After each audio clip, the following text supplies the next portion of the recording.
Dulur ya apa kabar? Aku Cak Supri. Aku Nadia Majid, kepetuk maneh no warung VOA. Ini kita sedang berada di kota Burke, Virginia. Enak sekali ya ini. Enak ya. sekali. Ini rumahnya juga gede-gede. Ya. Kemudian juga jalannya bersih. Banyak pohon-pohonan.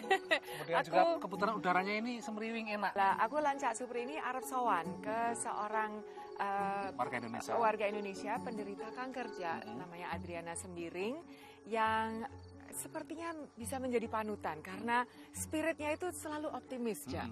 Walaupun kankernya sudah kalau orang Indonesia mungkin bisa ya. Atau kalau Indonesia disebut stadium 4 ya. Aku jamin, Ja, kita akan terinspirasi oleh kisahnya, Ja. Mari kita masuk yuk. Yuk. Adri, aduh cantiknya pakai pink.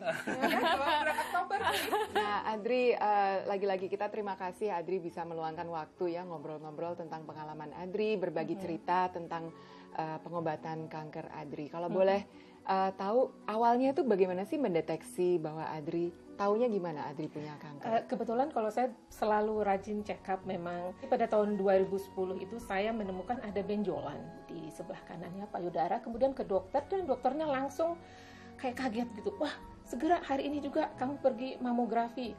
Dan kemudian hasil mamografi menunjukkan wah ini kok dense gitu ya, padat kelihatannya, dan disuruh ultrasound. Dari ultrasound hasilnya juga kelihatan enggak bagus gitu. Kemudian disuruh lagi untuk biopsi untuk memastikan bahwa apa yang mereka duga itu ya butuh konfirmasi gitu. Kemudian dari hasil biopsi diketahui ternyata betul breast cancer stadium 2. Jadi langsung seminggu kemudian terapi kemo, dan kemudian setelah 3 bulan menyusut kansernya, kemudian mastektomi, dan sekarang terus dengan perawatan rutin setiap bulan.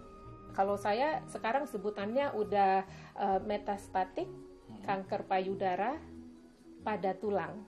Gitu. Jadi dia sudah masuk ke tulang. Jadi dan untuk pasien-pasien yang metastatik ini ada grupnya juga, support grupnya, dan juga perawatan dari dokter juga akan berbeda begitu. Ya. Di Belgia ada sekelompok ilmuwan. Ada sebuah penemuan baru ya yang sekarang masih diuji cobakan ke tikus ya. Jadi yang bagaimana untuk mencegah supaya dari kanker itu tidak berubah menjadi metastatik. Nah, itu penemuan yang cukup disambut oleh banyak penemuan para ilmuwan di Belgia ini ya. Kita lihat liputan berikut.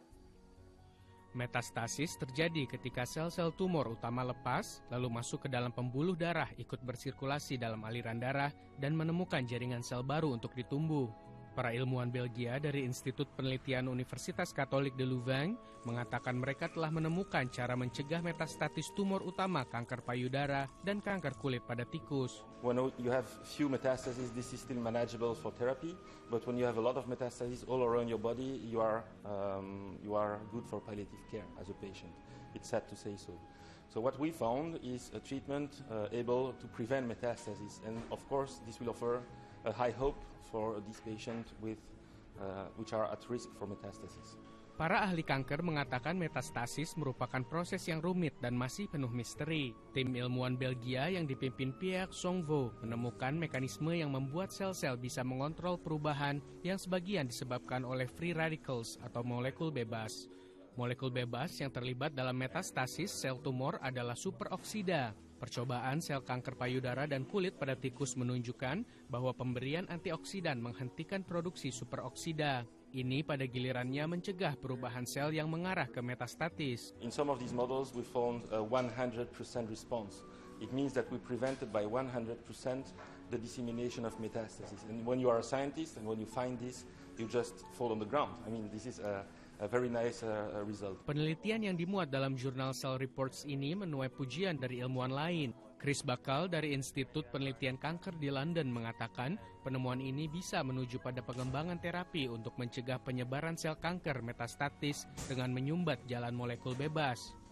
What it suggests is that by targeting these pathways, these free radical pathways, it could represent a way, a therapeutic avenue by which to inhibit metastasis, which we weren't necessarily clear of before. So this provides us, if we lower the amount of free radicals in metastatic cells, it suggests we could prevent metastasis. Paru dan prostat.